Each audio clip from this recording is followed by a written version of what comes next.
Hey everybody, welcome back to our channel Kono Pro. In this video, we're going to be remodeling this old garage. And if you have a project like this planned for the future, this is a great video for you to watch throughout. We go over a lot of really important points and tips, and we show the process. Please enjoy. About this garage. What we're going to be doing is basically just adding ceiling to this garage. This is a really typical garage you see out here in the valley, San Fernando Valley. And what we're going to be doing is we're going to be removing those old collar ties right there and adding some new 2x8 ceiling joists, and we're going to run them on top of the existing studs on the top plate right there. We're going to notch them in and set them on top, and then we're going to run them all the way across from the side to side. And we're going to also insulate and do a bunch of other stuff.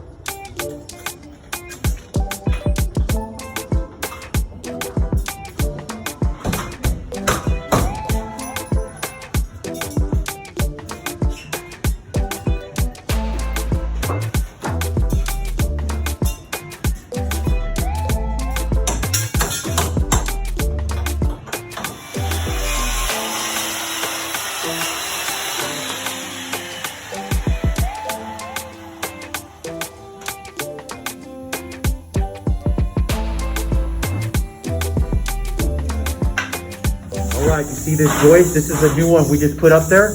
We tacked it on that side, and then we tacked it on that side. And then this is the existing 2x4. We have to bend it up and get it flush with that framing.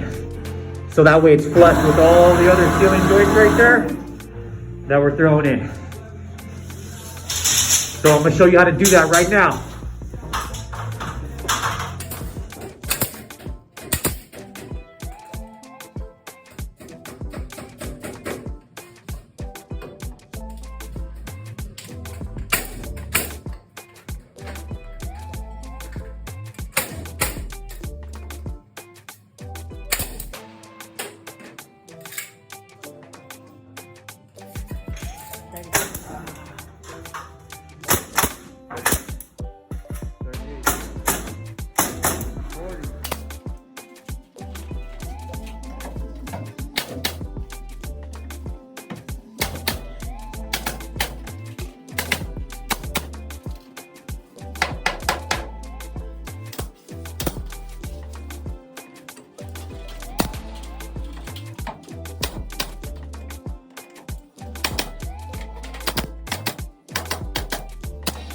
All right, there it is.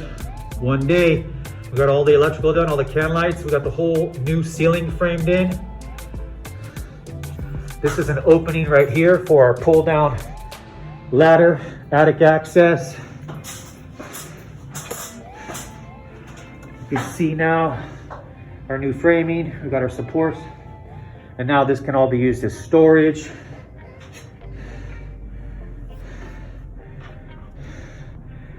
There it is. Throwing up some joists. Redoing a garage. We're also going to insulate these walls. We're going to put some black paper there. And we're also going to insulate the ceiling and drywall.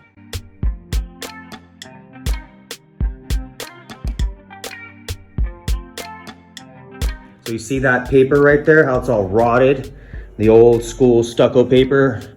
It's gone, completely gone. This is a typical thing I've seen in a lot of garages.